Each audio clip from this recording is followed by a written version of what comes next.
Welcome all. In this video, we will learn about rectifiers. On completion, students will be able to explain the operation of rectifiers, determine diode current and voltage level, and output ripple voltages. Rectifier is defined as an electronic device used for converting AC voltage into unidirectional voltage. A rectifier utilizes unidirectional conduction device like a PN junction diode. Rectifiers are classified as half-wave rectifier and full-wave rectifier. Half-wave rectifier.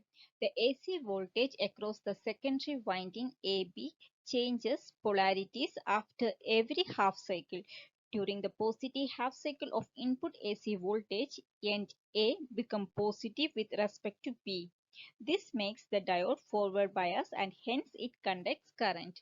During the negative half cycle, end A is negative with respect to end B.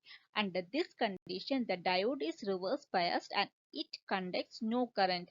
Therefore, current flows through the diode during positive half cycle of input AC voltage only. Wave rectifier. The full wave rectifier is a type of rectifier which converts the full AC input signal to pulsating DC output signal. Unlike the half wave rectifier, the input signal is not wasted in full wave rectifier. The efficiency of full wave rectifier is high as compared to the half wave rectifier. Types of rectifiers are center tap rectifier and bridge full wave rectifier. Center tap full wave rectifier. In full wave rectification, current flows through the load in the same direction for both half cycle of input AC voltage. It uses the center tap transformer which provide equal voltages above and below the center tap for both the half cycles. The voltage between the center tap and either end of the secondary winding is half of the secondary voltage. The center tap on the secondary winding of a transformer is taken as the ground or zero voltage reference point. The circuit uses two diodes which are connected to the center tap secondary winding of the transformer. Diode D1 utilizes the AC voltage appearing across the upper half of secondary winding for rectification, while diode D2 uses the tower half winding.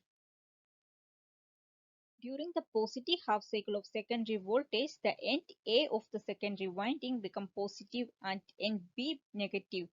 This makes the diode D1 forward bias and diode D2 reverse bias. Therefore, diode D1 conducts while diode D2 doesn't. The conventional current flows is through diode D1, low resistance RL and upper half of secondary winding. During the negative half cycle, end A of the secondary winding become negative and end B positive.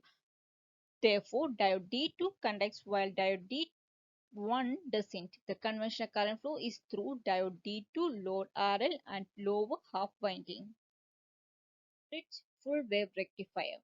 The need for center tap power transformer is eliminated in the bridge rectifier. It contains 4 diodes D1, D2, D3 and D4 connected to form bridge. The AC supply to be rectified is applied to be diagonally opposite end of the bridge through the transformer. Between other two ends of the bridge, the load resistance RL is connected. During the positive half cycle of secondary voltage, the end P of the secondary winding become positive and end Q negative. This makes diode D1 and D3 forward bias while diode D2 and D4 are reverse bias. Therefore, only diode D1 and D3 conducts. These two only diode will be in series through the load RL. The current flows from A to B through the load RL. During the negative half cycle of secondary voltage, NP become negative and NQ positive. This makes diode D2 and D4 forward bias, whereas diode D1 and D3 are reverse bias. Therefore, only diodes D2 and D4 conducts. These two diodes will be in series through the load RL. The current flows from A to B through the load in the same direction similar to the positive half cycle. Therefore, DC output is obtained across load RL.